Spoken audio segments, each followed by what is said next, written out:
Personal finance comes down to what we can do with a dollar bill over time. We can spend it, we can save it, or we can put it to work. Many of us know that investing is probably a good thing to do, but why? Let's talk about it. First, we have inflation.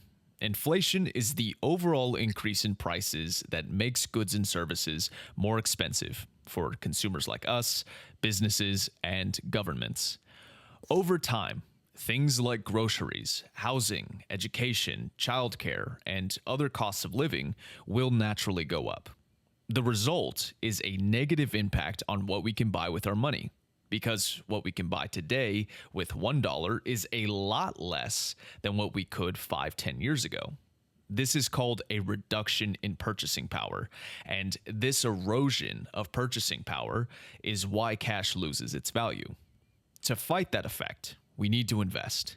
Investing gives us the opportunity to convert cash into assets that will hopefully outpace inflation. In other words, if the rate of return on your investments is greater than the rate of inflation, you have successfully protected your purchasing power for those dollars you invested. In our economy, the rate of inflation is typically 2% year to year. So an investor's goal is to earn a return that's at least 2% to cancel out inflation's effect on their cash.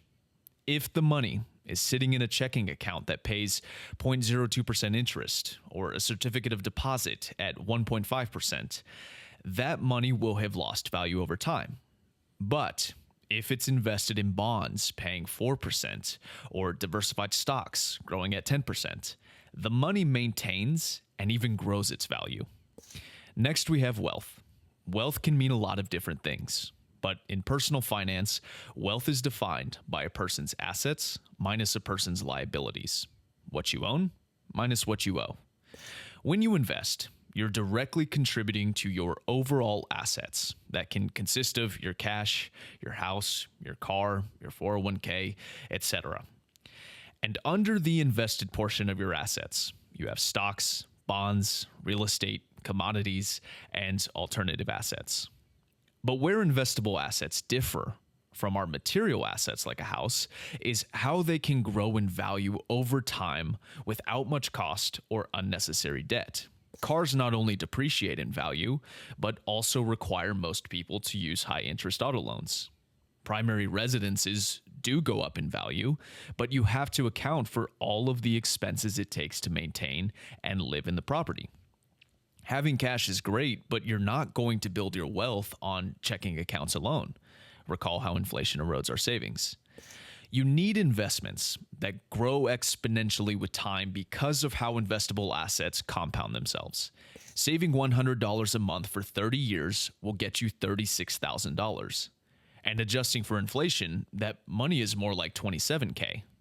But if you invested that same $100 a month for 30 years, earning 10%, you'd have almost $200,000. The same contribution, just way more wealth. For our last reason, I want to talk about buying back time. What do I mean by that?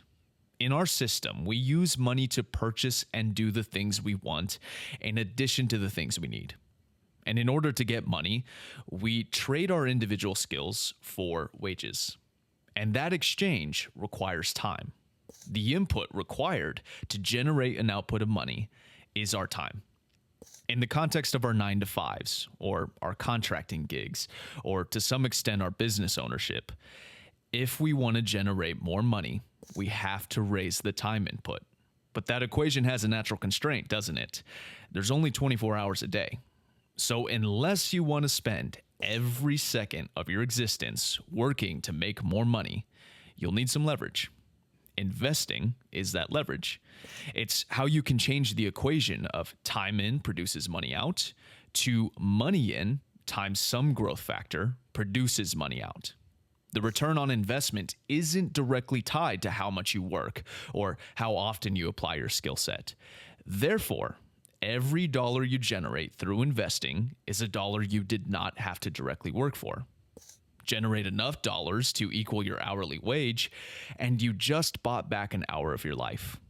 And if you allow your investments to grow for decades and decades, You won't be buying back hours, you'll be buying back years. All right, let's close this one out. That is why we invest, just through a simplified point of view. I hope this one was quick but helpful.